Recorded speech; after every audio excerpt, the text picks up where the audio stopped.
This is Democracy Now!, democracynow.org, The War and Peace Report. I'm Amy Goodman. And I'm Nermeen Sheikh. Welcome to our listeners and viewers around the country and around the world. 10 presidential hopefuls took the stage Wednesday evening for a second night of a Democratic debate in Detroit. During the night, former Vice President Joe Biden defended his record after facing numerous attacks on his record on criminal justice, the Iraq War, immigration, and women's rights. Everybody's talking about how terrible I am on these issues. Barack Obama knew exactly who I was. He had 10 lawyers do a background check on everything about me on civil rights and civil liberties, and he chose me, and he said it was the best decision he made. Thank you, Mr. Vice President. New York Senator Kirsten Gillibrand received some of the loudest applause of the night when she outlined what she would do first as president. The first thing that I'm going to do when I'm president is I'm going to Clorox the Oval Office. The second thing I'm going to do is I will re-engage on global climate change. And I will not only sign the Paris Global Climate Accords, but I will lead a worldwide conversation about the urgency of this crisis. Much of the debate focused on domestic policy, but Hawaii Congressmember Tulsi Gabbard made a link between U.S. wars overseas and deteriorating infrastructure at home. I'm speaking the truth to people all across this country about the fact that people in Flint, Michigan are still being left behind, still being poisoned by the water in their system, because every single month we are spending $4 billion on a continuing war in Afghanistan, $4 billion every single month, rather than ending that war, bringing our troops home and using those precious resources into serving the needs of the people here in this country.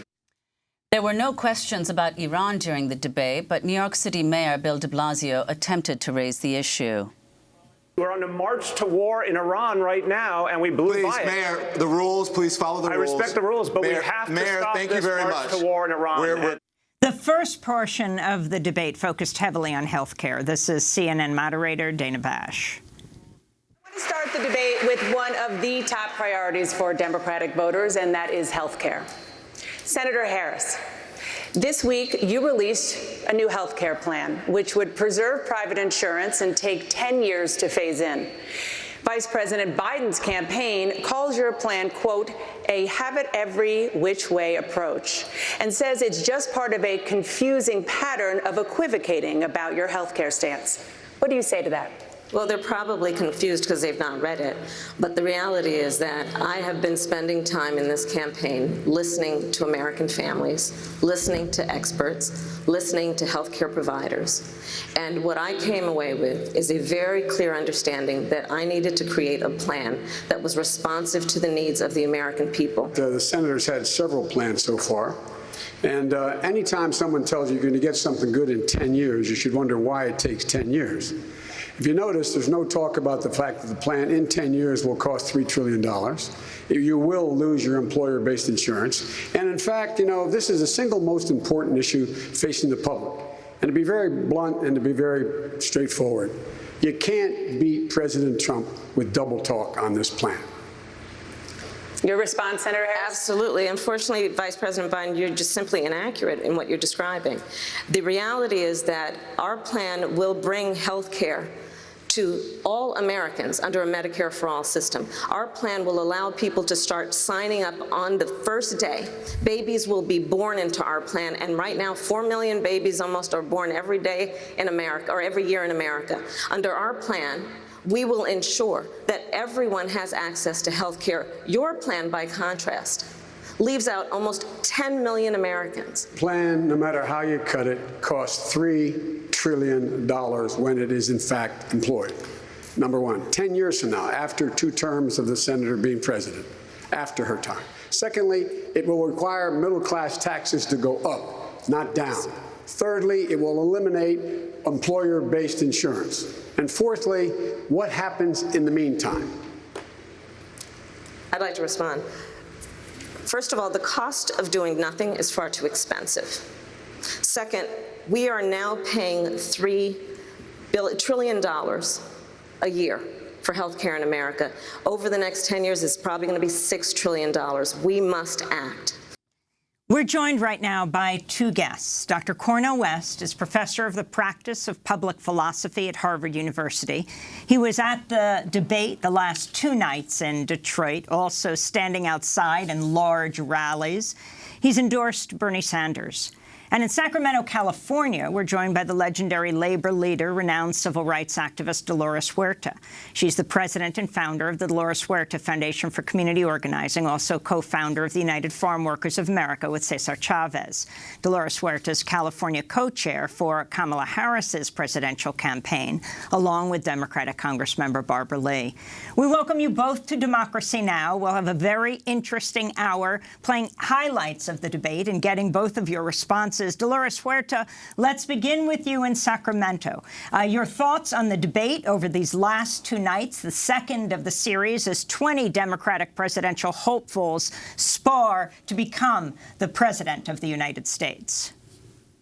Well, I just have to say that as a woman of color, to me, it is really gratifying to see that some of these subjects, such as racism, the issues of police issues, that they're finally being debated. That these are issues that we've had in our country for 100 years, but nobody ever spoke to them or about them. And to see that they are now, you might say, priorities in terms of the debates and the conversations that are taking place right now, I think that is important, because we're not going to be able to solve any of these issues, especially of racism, unless we start talking about them, bringing them out, making sure that people can debate about them, not only the reasons, but also what we have to do to eliminate these divisive issues that we have in our country. And so I believe that all of the conversations that are being held right now with the debates are much more progressive the issues than they were, let's say, during the last elections. And Dr. Cornel West, your response to the debate, I mean, you suggested that there was too much of an obsession with former Vice President Joe Biden, and also that there were far too many people on the stage. Yeah, I mean, I think that what we actually witnessed in the last 2 days is the ways in which the Democratic establishment, this kind of last gasp of the old neoliberal project within the corporate wing of the Democratic Party, is moving toward a state of panic. The real vitality and vibrancy was actually seen the first night with my dear brother Bernie Sanders and Sister Elizabeth Warren. And as much as I salute Sister Dolores in my beloved hometown of Sacramento, that Sister Harris, Senator Harris, is trying to play it both ways. She's a neoliberal certain parts. She wants to be progressive in other ways, but it's going to be the consistency, the vibrancy, and those who actually have the vision. And so the old Democratic establishment is beginning now to recognize the crisis that it's been in for a long time. And it was both sad as well as fascinating. It was sad because when you really look at the condition of the country, the empire in deep decline and decay, levels of poverty, militarism running amok, neo-fascism escalating with Trump, middle class, working class devastated. The last thing you need is incremental small talk that you're getting more and more out of the establishment. And so I hope that the Democratic Party can meet the challenge, but in the past has had a tremendous difficulty meeting the challenge when it comes to poor and working people. As we continue to cover last night's Democratic debate, let's go to Hawaii Congresswoman Tulsi Gabbard confronting California Senator Kamala Harris about her record as California Attorney General. I want to bring the conversation back to the broken criminal justice system that is disproportionately negatively impacting Black and brown people all across this country today. Now, Senator Harris says she's proud of her record as a prosecutor and that she'll be a prosecutor president, but I'm deeply concerned about this record. There are too many examples to cite, but she put over 1,500 people in jail for marijuana violations and then laughed about it when she was asked if she ever smoked marijuana. She blocked evidence. She blocked evidence that would have freed an innocent man from death row until the courts forced her to do so. She kept people in prison beyond their sentences to use them as cheap labor for the state of California. And she fought to keep cash bail system in place that impacts poor people in the worst kind of way. Thank you, Congresswoman. Senator Harris, your response. As the elected Attorney General of California, I did the work of significantly reforming the criminal justice system of a state of 40 million people, which became a national model for the work that needs to be done. And I am proud of that work. And I am proud of making a decision to not just give fancy speeches or be in a legislative body and give speeches on the floor, but actually doing the work of being in the position to use the power that I had to reform a system that is badly in need of reform. The bottom line is, Senator Harris, when you were in a position to make a difference and an impact in these people's lives, you did not. And worse yet, in the case of those who were on death row, innocent people, you actually blocked evidence from being revealed that would have freed them until you were forced to do so. There is no excuse for that. And the people who suffered under your reign as prosecutor, you owe them an apology. Senator Harris. My entire career, I have been personally opposed to the death penalty, and that has never changed. So that was Tulsi Gabbard questioning Kamala Harris on her record. Dr. Cornel West, can you respond to what she said, how Kamala Harris defended herself, and also the fact that subsequently Kamala Harris entirely dismissed what Tulsi Gabbard said by saying that she's essentially an apologist for Assad and therefore can't be taken seriously?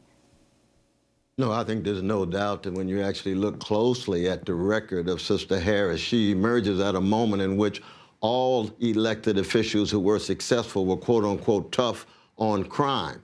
And so when she, for example, engages in the criminalizing of parents whose children were truant, that's part of a deeply conservative orientation that moved through the Democratic Party. You saw with Biden's 1994 crime bill, goes all the way back to the 84 crime bill. You see it with Democratic politicians across the board. But keep in mind that you've got Mnuchin, who is now in the cabinet of the Trump administration, who should have also gone to jail under Sister Harris, Senator Harris. She ends up pulling back on him. He contributes to her campaign, meaning what? Tough on crime in America in its neoliberal mode has always meant tough on crime for poor and vulnerable people. But when it comes to Wall Street executives, when it comes to corporate elites, it's not tough on crime at all. And so I think Sister Gabbard was just beginning to unravel some of the records of not just Sister Harris, but Biden and so many of the other neoliberals and centrists. And I think that this is one of the reasons why, Brother Bernie, one of the reasons why Sister Warren have the kind of vitality and vibrancy, which is the Democratic wing of the Democratic Party, the progressive wing as opposed to the corporate wing, as opposed to the wing type to the oligarchs and plutocrats. You know, we should say that we are having a kind of rematch right now, because back in 2016, we had our very guests on. We had Dr. Cornel West, who was endorsing Bernie Sanders, and we had Dolores Huerta, who at the time was endorsing Hillary Clinton. Now, again, Cornel West is continuing to endorse Senator Sanders for president, and Dolores Huerta is co-chair of Kamala Harris's campaign, the senator from California. Dolores, if you could start by talking about why you chose to endorse Kamala Harris and respond to Tulsi Gabbard's attack on the record of Senator Harris when she was both DA and then Attorney General of California. Well, I have to say that, unfortunately, Ms. Gabbard does not really know all of Kamala Harris's record. As a citizen here in the state of California, I have to say that Kamala Harris did a lot to reform the district attorney's office. When she was in the district attorney's office, one of the first things that she did, that there were a couple of hundred people who had been arrested for protesting. These were union workers. And one of the first things she did is she said, bring me those files, and we're going to make sure that all of these charges are dismissed against these workers. In California, she, as Attorney General, she actually instituted into her whole work that she did, making sure that we had a civil rights division to address some of the issues of racism in the schools and the discrimination against young people of color. Actually, in the state of California, she's very well respected. I think that Ms. Gabbard did not really portray Kamala Harris as the person that she is. And she is very, very committed to criminal justice reform.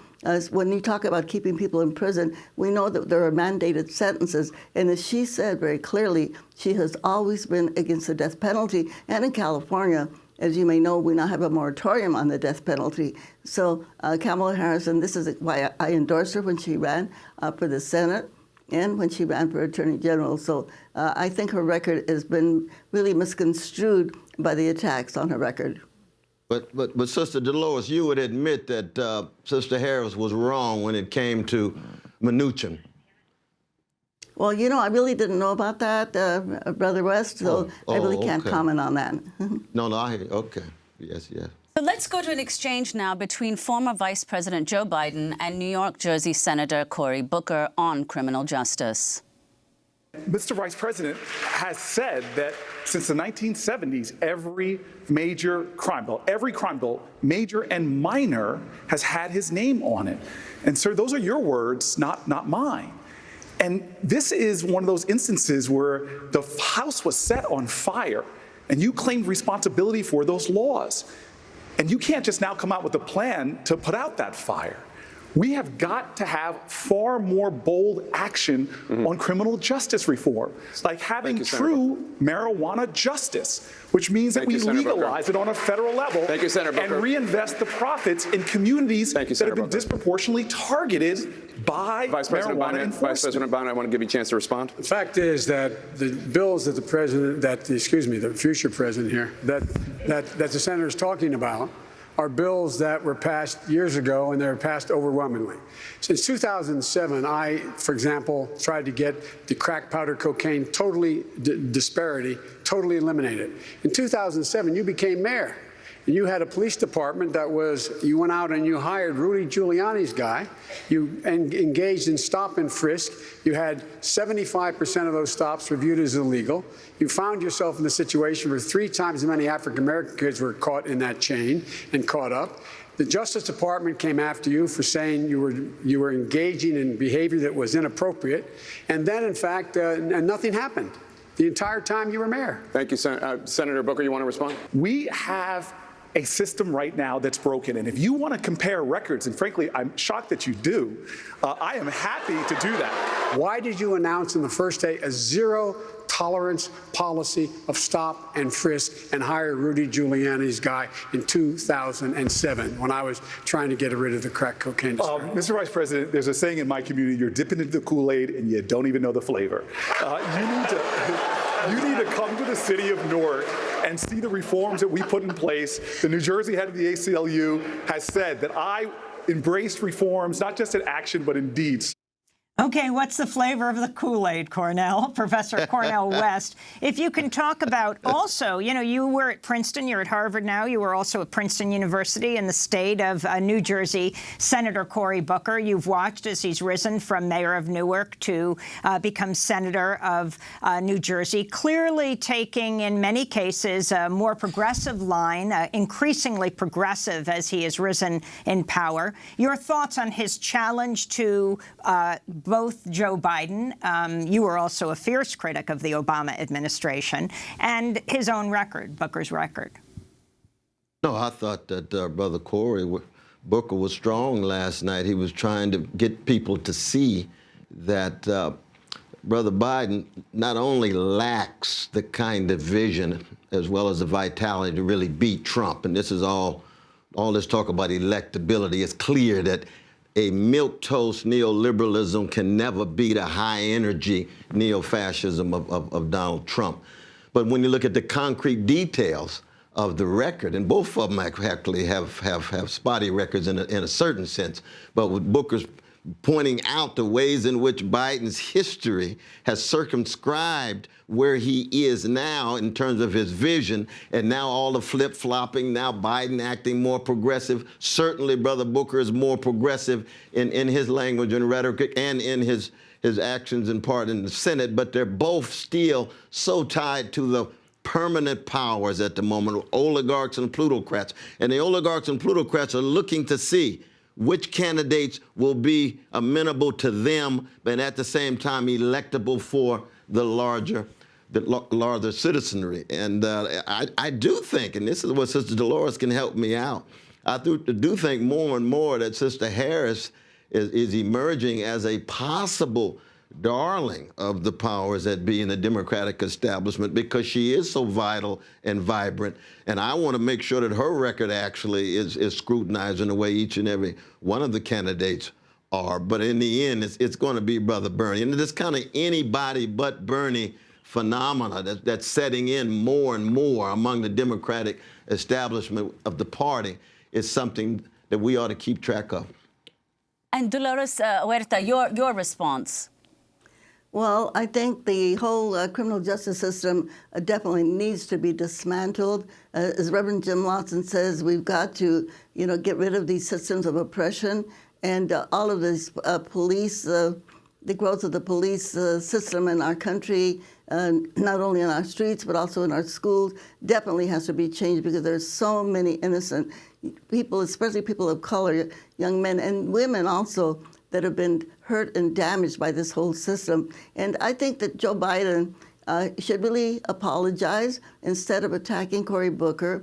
And this is what he does. He's kind of using the Trump tactics when people bring up to him the things that he contributed to this horrible system that we have right now in the United States. Instead of acknowledging that he made a mistake, then he attacks Cory Booker and tries to put him into the same level as himself, and that's very wrong. And I think that Vice President Biden is going to lose a lot of respect from a lot of people if he continues doing those kinds of tactics against the other candidates. Well, let's go back to last night's debate on the issue of immigration. This is former Vice President Joe Biden. The fact of the matter is, you should be able to, if you cross the border illegally, you should be able to be sent back. It's a crime. It's a crime, and it's not one that, in fact... Thank you, Mr. Vice President. Secretary Castro, please, your response. First of all, Mr. Vice President, it looks like one of us has learned the lessons of the past and one of us hasn't. Let me begin by telling you... Let me just start out by answering that question. My immigration plan would also fix the broken legal immigration system, because we do have a problem with that. Secondly, the only way that we're going to guarantee that these kinds of family separations don't happen in the future is that we need to repeal this law. There's still going to be consequences if somebody crosses the border. It's a civil action. Also, we have 654 miles of fencing. We have thousands of personnel at the border. We have planes, we have boats, we have helicopters, we have security cameras. Castro, what we need are politicians that actually have some guts on this issue. Thank you, Secretary. Mr. Vice President, please, your response. I have guts enough to say his plan doesn't make sense. Here's the deal. The fact of the matter is that, in fact, when people cross the border illegally, it is illegal to do it unless they're seeking asylum. People should have to get in line. That's the problem. And the only reason this particular part of the law is being abused because of Donald Trump. We should defeat Donald Trump and end this practice. So that's former Vice President Joe Biden and the former mayor of San Antonio, the former Obama HUD Secretary, Housing and Urban Development Secretary Julian Castro, sparring in last night's debate in Detroit. Our guests are Dr. Cornel West and Dolores Huerta, the renowned civil rights activist, the co-founder of the United Farm Workers of America. Dolores Huerta, the issue of immigration. On the one hand, you have what President Trump is doing, and then you have the man who, well, worked closely with the President of the United States, President Obama, who became known even among his supporters and immigrant rights allies as the deporter-in-chief, deporting millions and millions and millions of people. Talk about this issue and what Julian said. Julian Castro, who we interviewed last week when he was in Davenport, Iowa, saying one of us learned the lessons of the past, since they were both Obama officials. One of us learned the lessons of the past, and one of us didn't. Yes, it is, of course, a great disappointment to hear Vice President Biden use that kind of language, because he's really speaking just like the Republicans when people cross the border, it is a civil offense. It should not be a criminal offense. And unfortunately, the Congress made it a criminal offense when they say that if people are deported twice, then they're felons. So when they talk about that they've deported all of these felons, they're talking about people that cross the border twice, and then they made it a felony. So they have, again, criminalized. And you have seen that the number of people that have been incarcerated for immigration offenses, that it's spiked. Just like putting young people in prison here in the United States also spiked. So it's like this whole attack against, especially people of color. We've had an amnesty program in the United States from the time that this country was formed by immigrants, and yet people seem to forget that. And to hear Joe Biden call people that are trying to make a better life in this country and saying that they have done things that are illegal and that they should stand in line. I would like to know if his family stood in line when they came from where they came from. So it is just really unfortunate. And we know that it's time that we get a new president and that we make immigration one of the top issues. It is so sad not only to see families separated at the border, to see people in cages, but also to know many of the people that we work with, to know that their families have also been separated, people that have been here for many, many years and are hardworking people, contributing people. And with these recent ICE raids that the president declared, and to see that these families are broken and separated and what they have to go through. And it definitely needs to be fixed. And again, it's unfortunate and sad to see Biden take these positions. Let's go back to last night's debate. This is Senator Kamala Harris. After the last debate, for example, I went to a place in Florida called Homestead. And there is a private detention facility being paid for by your taxpayer dollars. A private detention facility that currently houses 2,700 children. And by the way, there were members of us, Julian was there, members of Congress. They would not let us enter the place, members of the United States Congress. So I walked down the road, I climbed a ladder, and I looked over the fence. And I'm going to tell you what I saw.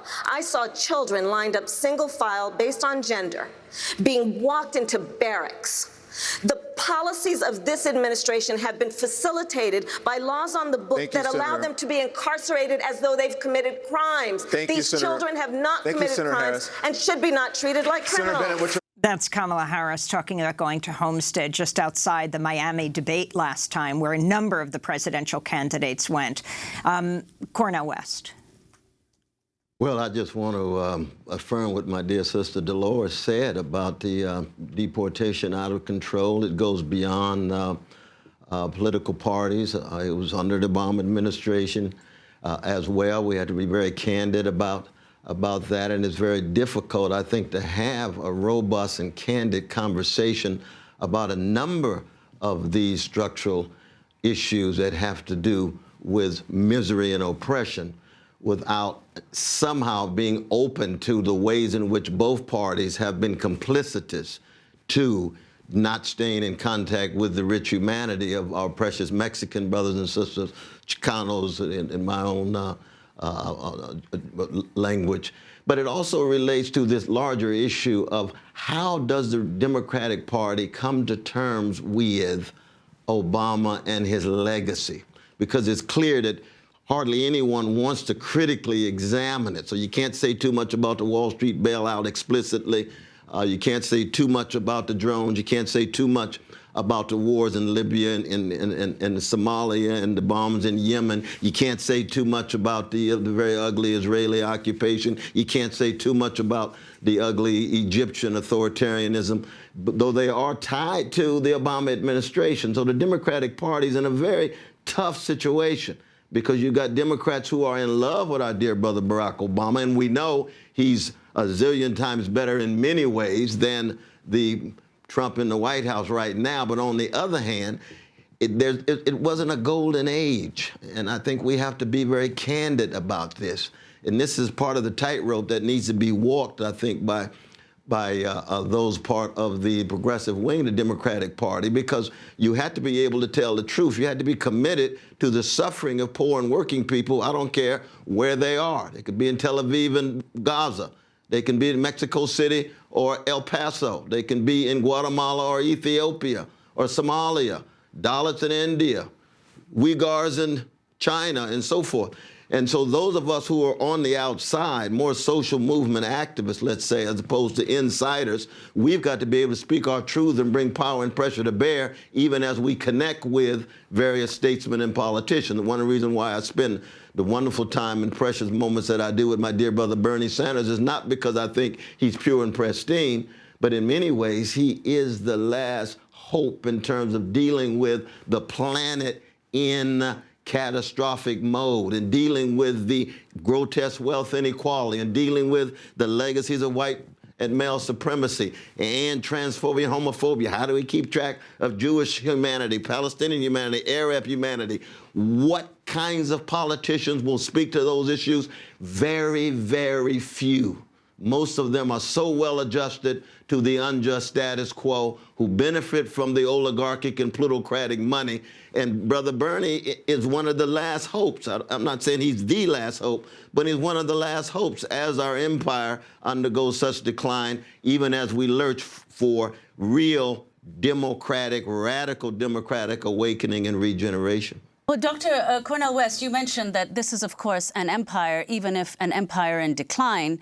And That's one right. of the most remarkable things about last night's debate, as well as Tuesday's, is that there was virtually no mention of foreign policy. According to a Washington Post count, last night, candidates spent a total of 6 minutes talking about foreign policy, which is down from 5 minutes from the 11 minutes they spent on Tuesday night.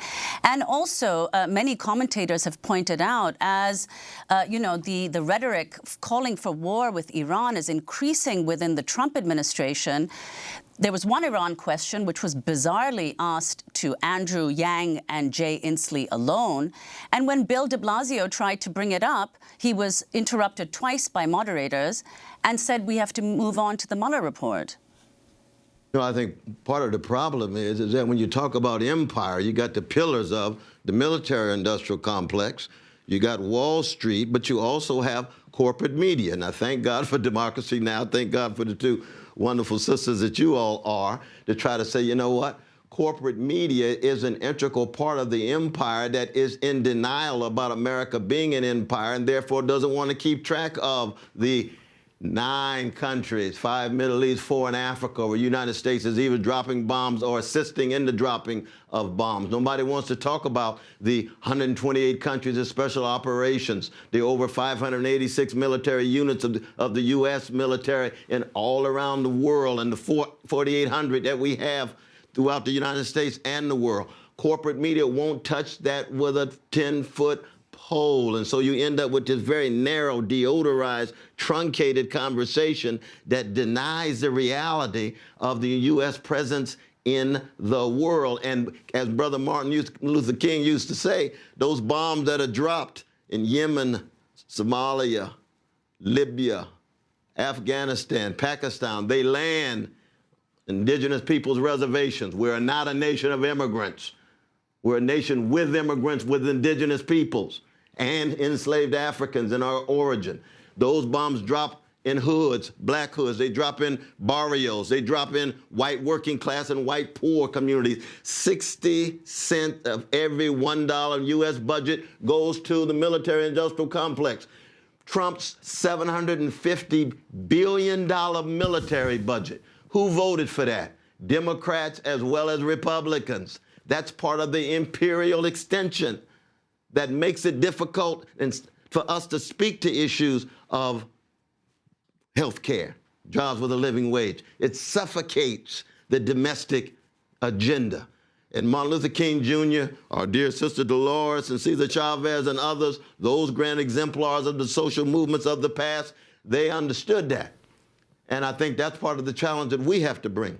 As we go back to the first night, Tuesday night of the Democratic debate in Detroit, this is Vermont Senator Bernie Sanders. He's not exactly talking about the candidates here. He's talking about who's bringing us the debate. Senator Sanders, then Senator Warren, because we both were mentioned. The author of the Medicare bill, let me clear up one thing. As people talk about having insurance, there are millions of people who have insurance. They can't go to the doctor, and when they come out of the hospital, they go bankrupt. All right? What I am talking about, and others up here are talking about, is no deductibles and no co-payments. And Jake, Your question is a Republican talking point. At the end of the day, and by the way, the healthcare industry will be advertising tonight on this program. Thank you. So that's Bernie Sanders, Senator Sanders, speaking on Tuesday night's debate. So, Dolores Huerta, I want to ask you about the comment he made about the advertisements that played both on Tuesday night as well as Wednesday night. There were ads, repeated ads, in which the healthcare industry attacked the very proposals that were being put forward by the more progressive candidates.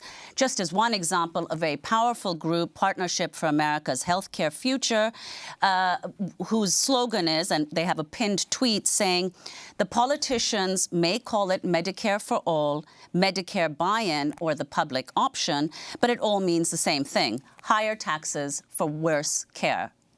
So you have these advertisements, Dolores Huerta, that are interspersing the debate, another voice in the debate, the pharmaceutical industry, whether you're talking about CNN or the other networks, how this is determining the frame of the debate. Interestingly, Bernie Sanders has come out for Medicare for all. That would include even undocumented people in this country. At first, it looked like Kamala Harris felt the same way. But then I think she went back on that and said she went back on that promise that she would also call for Medicare for all for undocumented people in this country. Well, it sounds pretty much like her position is more like Medicare for all, or the public option that people can have a choice, although she didn't call it as that. But I totally agree with you. I think that we need to get all of these pharmaceutical companies and all of these insurance companies. I just want to say that, you know, I had an aneurysm in the year 2000. And, you know, I was over 65, so, you know, Medicare paid for all of my medical bills, which are almost $500,000. And this is exactly what we need. In the United Farm Workers, when we started our medical plan, and Caesar said, we don't need an insurance company. You know, the money for the medical plan comes in, and then we pay it out to the doctors or the hospitals or whoever's taking care of the patient. So when they talk about it, we're going to have to raise all this money for taxes. We don't have to do that.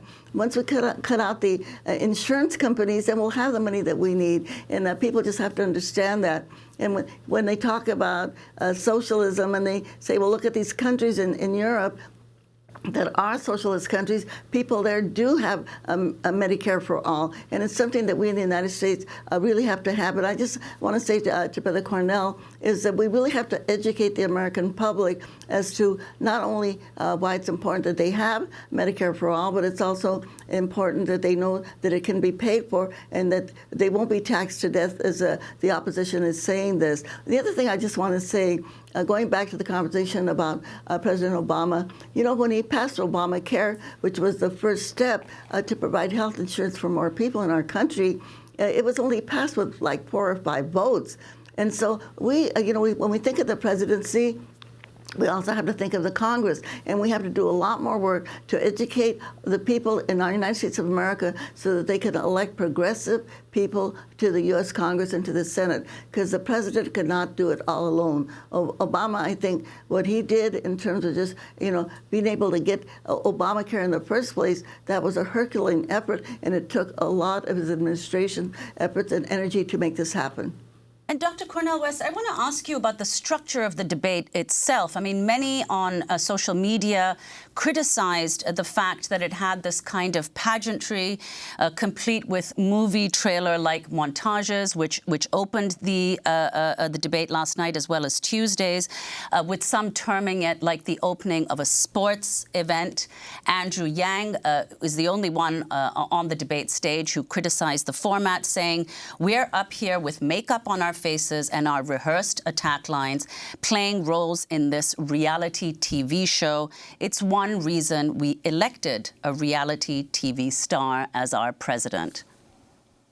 Well, I mean, again, Sister Nermeen and Sister Amy, one of the reasons why what you all do is so crucial is because you refuse to simply be part of the dominant tendencies of the corporate media that is obsessed with not just revenues and profits, but with a kind of glitz and blitz and titillation and stimulation as opposed to deep engagement with substantive dialogue. Now, as you all know, I've been very blessed to be on Brother Anderson Cooper and various Fox News folk as well, just in order to always be contrary and counter in a way. But it's very difficult to do that in corporate media. And let us be very clear.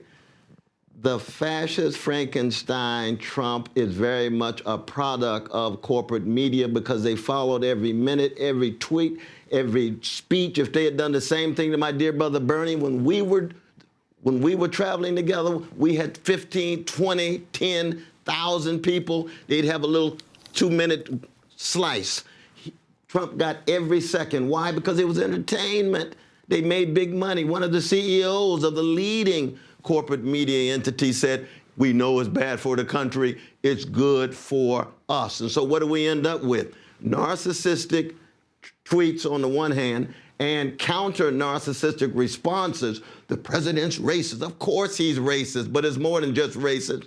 There's no such thing as racism in the modern world without predatory capitalism. The racism is integral but hiding and concealing the social misery linked to oligarchic power. They never get to oligarchic power. They never get to plutocratic power. It's just he's racist, and you end up with this loop. This corporate media loop over and over and over and over again. And the liberals think they're doing something militant. It's just liberal self-righteousness. We know he's xenophobic. We know he's racist, homophobic, and so forth. Let's keep track of the rule of big money, big military, tax cuts, ways in which he's undermining the working classes and not saying anything about the poor and thinking the market can take care of the poor with these wonderful statistics and so forth. Those are the issues we have to stress, it seems to me. I want to clarify one point. Ron Brownstein wrote in The Atlantic in response to my questions, the campaigns of Senators Kamala Harris of California, Elizabeth Warren of Massachusetts, and Cory Booker of New Jersey said they would provide full benefits to the undocumented. So would former Housing and Urban Development Secretary Julian Castro.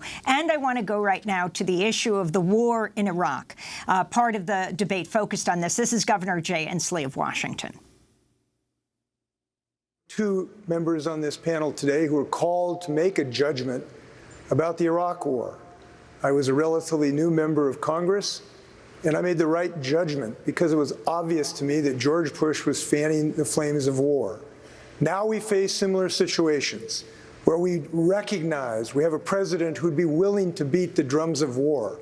We need a president who can stand up against the drums of war and make rational decisions. That was the right vote, and I believe it. Thank you, Governor. Vice President Biden, he was obviously suggesting that you made the wrong decision and had bad judgment when you voted to go to war in Iraq as a U.S. Senator. I did make a bad judgment trusting the president saying he was only doing this to get inspectors in and get the UN to agree to put inspectors in. From the moment shock and awe started, from that moment, I was opposed to the effort, and I was outspoken as much as anyone at all in the Congress and administration. Former Vice President Biden, again, as a senator, voted to authorize the war in Iraq. Dolores Huerta, we give you the last word. Well, we know that we are still suffering from those decisions today, but I also want to say something about Iran. You know, President Obama was criticized when he made the treaty with Iran and gave Iran the millions of dollars that we had of their money, and that has never been brought out to the public. And when President Carter was president and they took the hostages in Iran, they took their hostages, they took U.S. hostages because they wanted to get their money back. The Shah of Iran left the money here in the United States of America. Dolores Huerta, we're going to have to leave it there. And Cornel West, thank you so much. I'm Amy Goodman with Juan Gonzalez.